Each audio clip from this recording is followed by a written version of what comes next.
Hello and welcome to Civil War Weekly, the podcast that answers the question, what happened this week in the American Civil War? I'm your host, Tim Patrick, and this is episode 161, April 15th to April 21st, 1864. Last week, we talked about several engagements in the Red River Campaign. Banks has been dealt a severe blow to his designs, which of course will affect steel in Arkansas, as we will talk about today.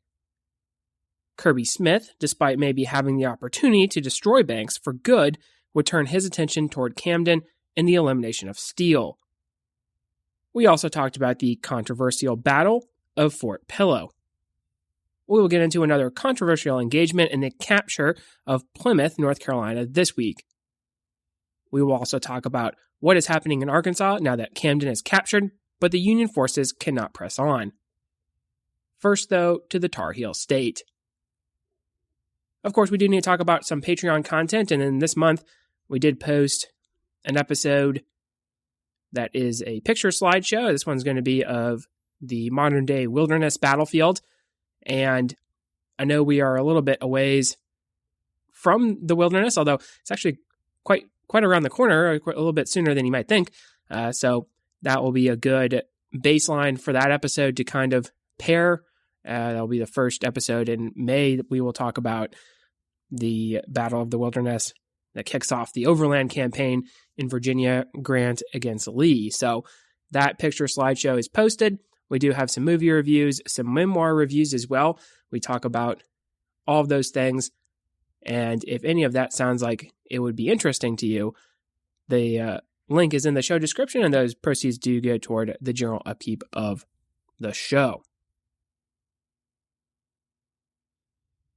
We will start off by talking about the controversial events that happened in Plymouth, North Carolina in April. Now, Plymouth had been in federal hands since 1862, the small town sitting on the Roanoke River between Albemarle Sound and the Pamlico River. From Plymouth, the Union troops could launch raids into North Carolina proper, so the elimination of the garrison there would be a high priority, especially with the Weldon Railroad so close, a valuable rail line for the South. And most notably, that rail line actually connects into Petersburg and, of course, then subsequently into Richmond. And then if you're going beyond Richmond, obviously supply for the Army of Northern Virginia, that rail line is pretty important. In 1864, Plymouth had a garrison of just shy of 3,000 men commanded by Henry Wessels, which included colored troops and loyal North Carolina regiments. Now, the last time we were in North Carolina, remember George Pickett had executed some North Carolinians captured in Union Blue, so add the USCT men into that mix, and you might have a problem on your hands. Wessels would be a good choice as lead of the garrison, though. He was a career soldier who had served in Mexico and on the frontier, having been wounded at Fair Oaks. He would not give up the city without a fight, and neither would the 5 gunboats commanded by Commander Charles Flutter, the largest of these being the USS Miami and the USS Southfield. On the Confederate side, there was approximately 10,000 men under Robert Hoke. There would be 1 brigade under Ransom, Hoke's brigade commanded by Colonel Mercer, and Kemper's brigade under William Terry. Kemper, of course, was wounded during Pickett's charge. He is still recovering quite severe wounds that he received on July 3rd. The Confederates would also have a new ironclad, the CSS Albemarle, armed with 2 Brooke rifles to deal with the enemy vessels. The plan would be simple. Hoke would hit the city with a double envelopment, using his superior numbers in an assault, while the CSS Albemarle would engage the river fleet. The Confederate ship under acting commander James Cook would use water levels to slip into a good attacking position. From there, they would hit the 2 biggest ships first, sinking the Southfield and severely damaging the Miami. Commander Flutter was actually killed in this action with the Albemarle. Any other gunboats would retreat, and the Confederate Navy would support the assaults by the infantry. We will talk more of the Admiral next week, so hold that thought. But it is kind of interesting. It's not very often that you see the Confederates with naval support for their infantry. It's usually the opposite. We talked about, especially with the Mississippi River and the Brownwater Navy out there, how they do a really good job in supporting the garrisons that are on the shoreline and any kind of attacking columns as well. We've seen that too. So it is interesting that there is a flip now with the Confederates versus the Union having the proper naval support. It's not often you see that. The infantry assaults would prove successful, taking smaller forts on both sides of the town. Hoke would then set his eyes on a large work known as Fort Williams. He would demand the surrender of the garrison rather than assault right away, which was refused by Wessels. It should be pointed out, he would not be able to guarantee quarter to the garrison if it was refused. Maybe taking a page out of Forrest's book, but also maybe not. A general bombardment would pound Fort Williams into submission, forcing a capitulation on April 20th. Casualty figures I've seen are a bit all over the place, but the Confederates did not suffer as many, thus adding to the much-needed morale, especially in this region. After the capture, there was reported some atrocities committed by the rebel North Carolina troops under Ransom's command. Now, exactly how many black men, and possibly women and children, as well I have seen as being killed, those numbers are debatable. Likewise, North Carolina Union troops and pro-Union civilians may have been subject to reprisals. Seemingly, it would be the discretion of the capturing Confederates. It is unfortunate, as there have been similar events, as we have discussed prior, and we will actually discuss here shortly, that are becoming a bit of a norm. Now, the question is exactly why these kind of events are happening, and on the very basis sense, you could say, for some of the other reasons that we've mentioned in previous episodes, that it's not okay to have pro-Union Southerners. It's not okay to be facing against United States colored troops in the books of most Confederate soldiers because of this culture that was built up of being fearful of, say, slave rebellion, right? But you could also say that this is happening toward the end of the war because the war is lasting a very long time. It's becoming more and more frustrating to the Confederates, to both sides, really. But the Confederates, the Union armies are really taking a toll on being in Southern territory. And obviously, if you have individuals who used to be your neighbors who are now fighting for this invading force, then yeah, that could add into the frustration that you're seeing here. And that's going to result in these unfortunate violent events.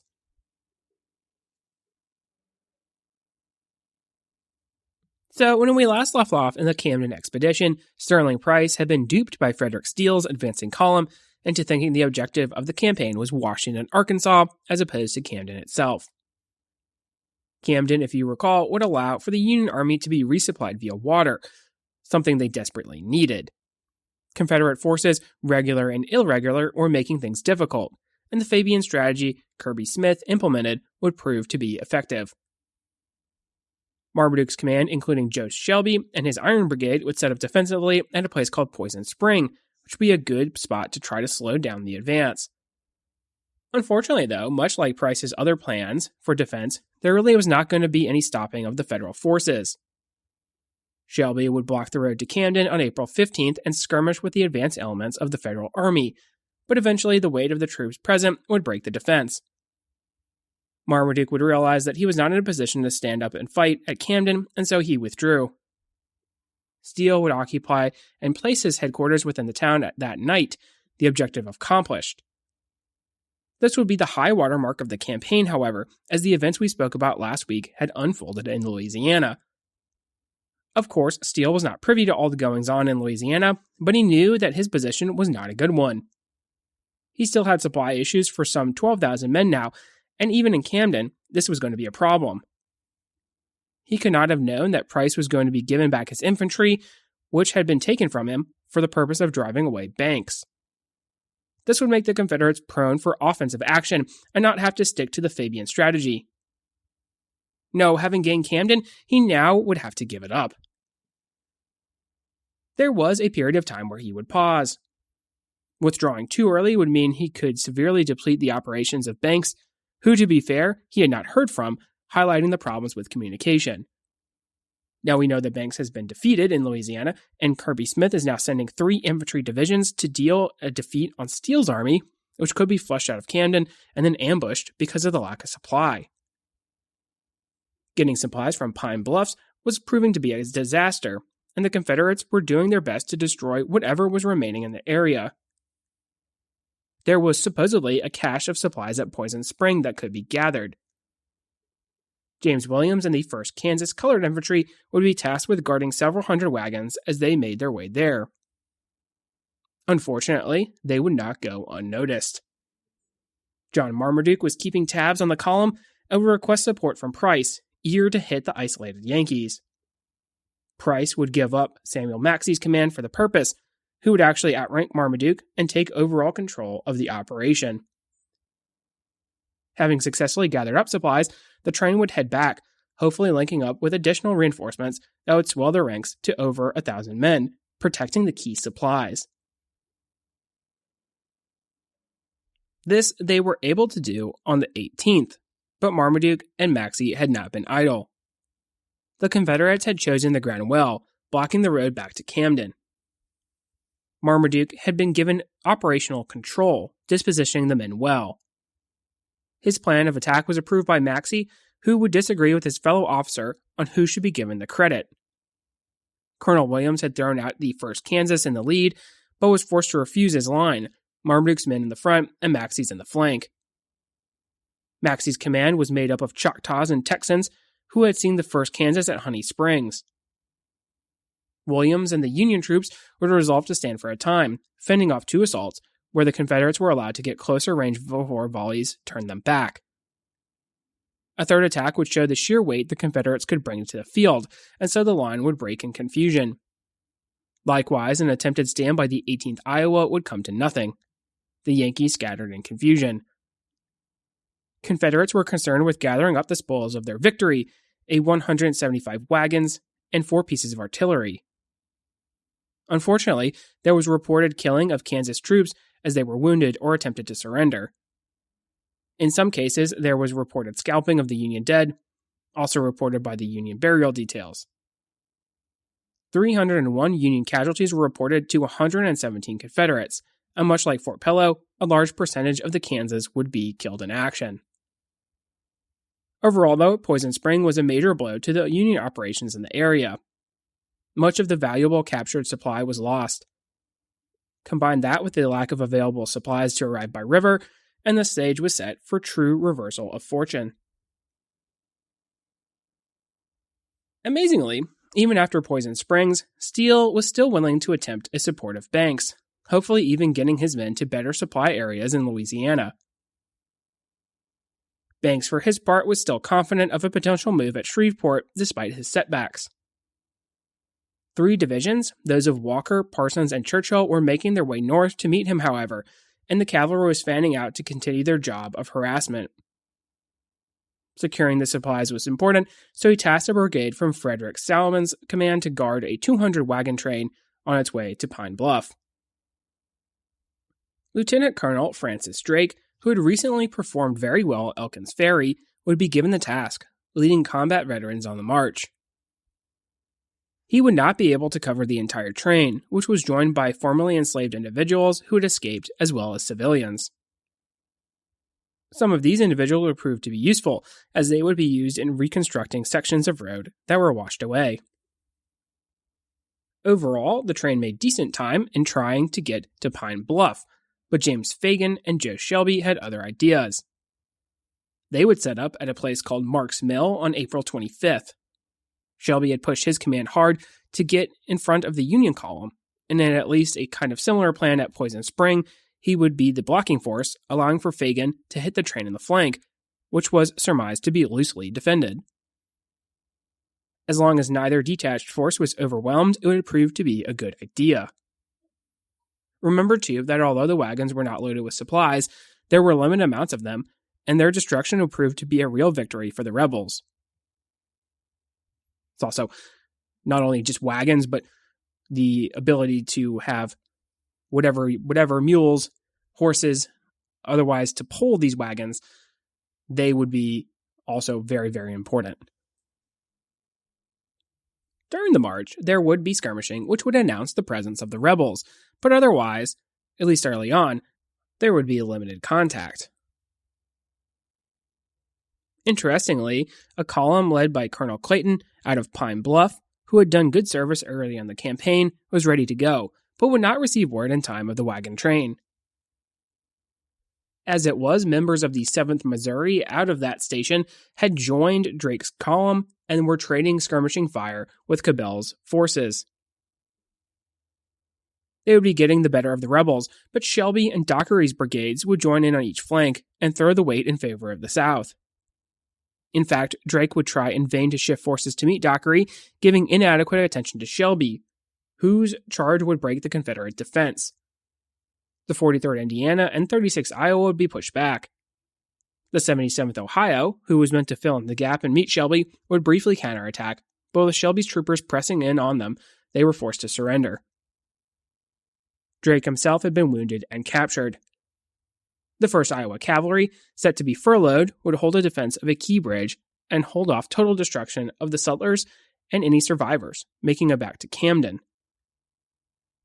As it was a great victory for the rebels, causing 1,500 casualties, mostly captured, compared to only 293 of their own. The wagons were captured, and any supplies the civilians had brought with them were likewise seized. There were also some reports of reprisals on formerly enslaved and Arkansas pro-Union civilians, but certainly not on the same scale as at Poison Spring. Mark's Mill on the 25th would cause Frederick Steele to form a council of war that night. He could no longer justify keeping the army where it was. Intelligence reported that the Confederate divisions were arriving. Kirby Smith was there, and he was coming for the knockout punch. Preparations were made with a withdrawal on the 26th. Amazingly, they were done in a way so as not to alert the Confederates of the move north. Had there been any inkling of this movement, Smith might have been able to attack, pressing his enemy before they were really ready to form a defense. He might even have been able to catch them in the middle of crossing the Wachita River, which really would have been unfortunate for Steele if he had one side of his force on the north side and then the other on the south bank. Then it could have been an isolated portion of the army that could have been destroyed. As it was, Steele was able to get his army, minus irrelevant supplies, over the river, stealing a march on the rebels. Smith would realize the next day and try to get a makeshift bridge over the river. Fagan, who was still enjoying his victory at Mark's Mill, would be given the order to try to cut off the lines of retreat over the Saline River, but he would be more concerned with food and forage, eventually taking his command to Arkadelphia. From there, he would be out of the fight and give Steele his road to escape. Shelby had advised a more aggressive course of action. Passing by Princeton, Arkansas, that division actually missed the Union troops who had stopped there to bivouac. Unfortunately for Steele, this gave Smith the time to catch up with them. Smith had also made the curious decision to send Maxey back to the Indian Territory for some reason. Taylor, who has been asking for more troops in the South, and of course the need for more mounted men in this particular area, would lead this to be quite the puzzling decision. However, we do need to also think about what Kirby Smith is really concerned with, right? Is that he has this very big department. There's really going to be no help from anywhere else. He's been cut off from the rest of the Confederacy. So that could also lead to your decision making. Like, you need to make sure that the Indian Territory is protected, right? You still have some support there. And then you've kind of blunted this advance from Banks up the Red River. He's going back, hopefully, to New Orleans, right? He won't be a problem anymore. And then you can get Steele out of the way as well. You're not going to need as many men to deal with them, hopefully. And we kind of see the thought process there. If everything kind of remains status quo, it's not necessarily about winning big victories, invading Union territory as much, at least in this stage of the year, right? You don't really need to do that, but you need to kind of hold on to what you have. And that certainly is what Kirby Smith seems like he's trying to do here. Luck would show that the weather not only made the roads difficult, but also swelled the saline, meaning that Jenkins Ferry would most likely be the place where the two armies would meet. Steele had given Frederick Salmon the task of being the rear guard, and he would need to continue to turn in a good performance as Smith approached on April 30th. While there had been some skirmishing on the 29th, April 30th would see the Battle of Jenkins Ferry proper. Smith had a problem in that he was still funneling units after Steele, so he was going to be unable to bring the full force of men on the enemy at one time. Fagan not being able to delay the Union Army was thus an issue. Steele still wanted to get across the Saline River, but he had a strong defensive position for Salmon to operate. Crude breastworks were constructed to aid in the defensive position, and the flanks were anchored by a creek coming off the river on the right and swampy terrain to the left. Colton Green's Confederate cavalry would begin by running into the skirmish line, which was withdrawn by Rice back to the main Federal works.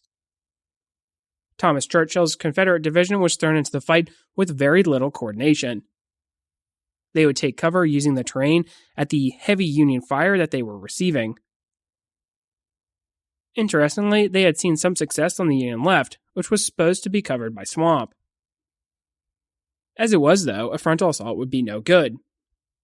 Smith decided to throw Mosby Parsons into the fight next. Parsons would be without Walker's Greyhounds, who was still some ways away.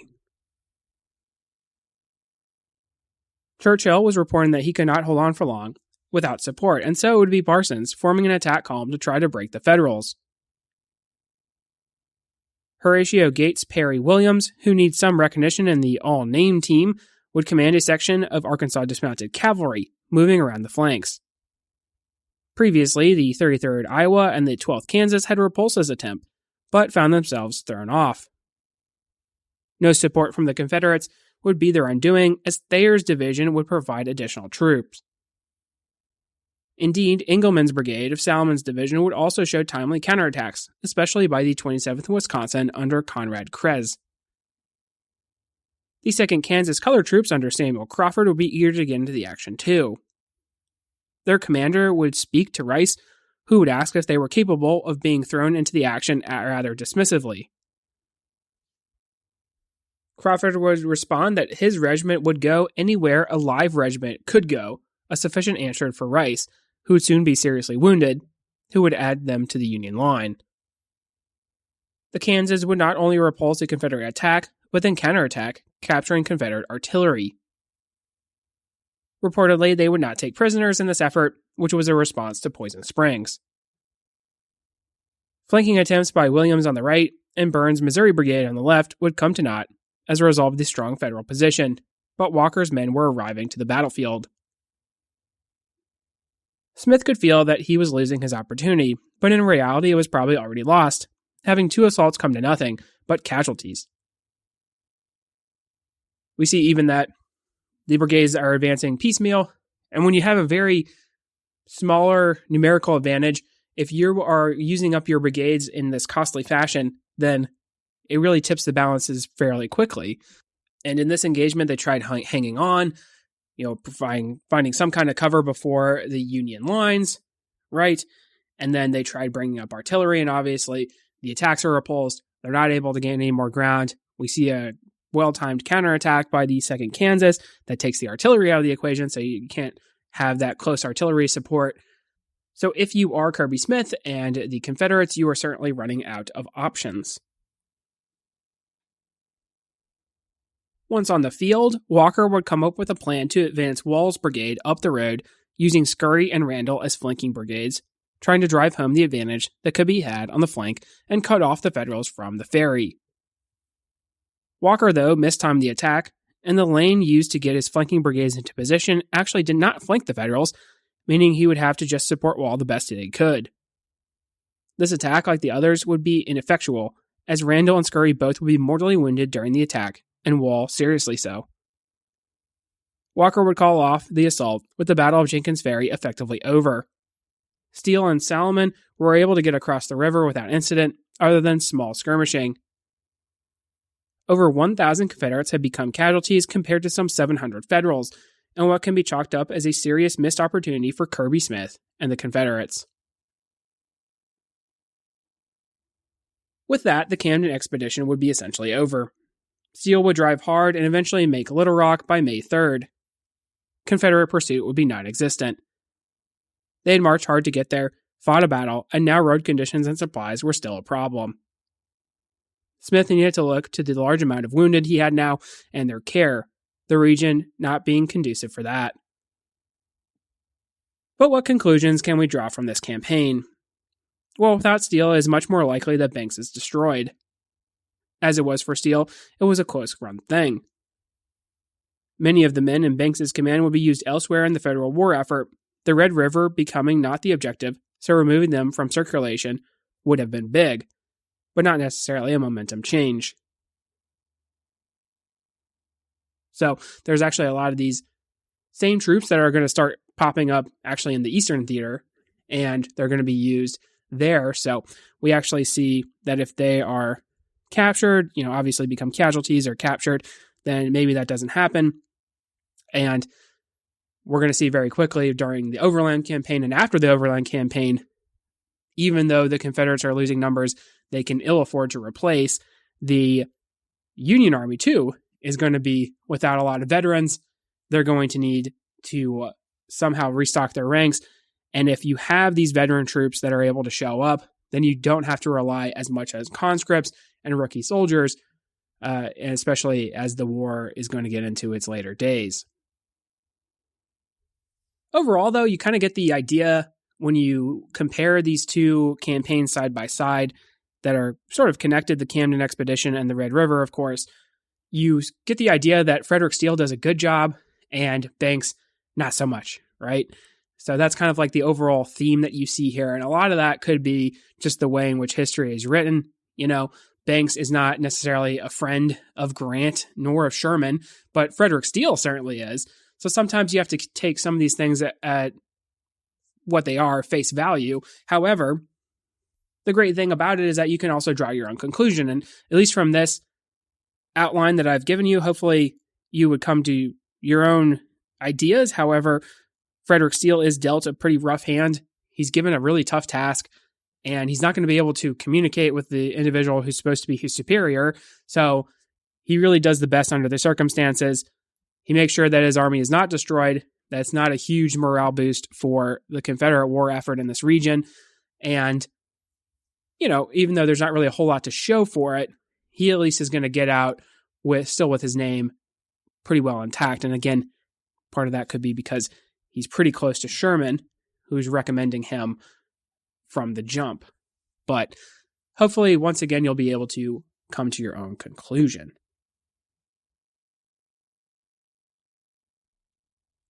With that, we're going to stop there for today. In 2 weeks, we have wrapped up the Red River campaign, as well as the Camden campaign, both of which you can chalk up as losses for the Union, but also victories in that they were not as severe as otherwise they could have been. Interestingly, Kirby Smith makes a similar mistake that Taylor makes while both armies are trying to run down their prey. We also stopped in on North Carolina to see what's going on there with the capture of Plymouth. Next week, we are going to cover some scattered events, but most importantly, we are going to set up for one of the most costly battles of the war, in fact, a top 10 costliest battle of the war, the Battle of the Wilderness. If you like what you hear, please make sure to leave a review. Posted in the description should be website as well as Patreon information. Support for the general upkeep of the show is greatly appreciated. Feedback is always welcome. Questions, comments, concerns. The email is cwweeklypod@gmail.com. Thank you all so much for listening, and have a great week.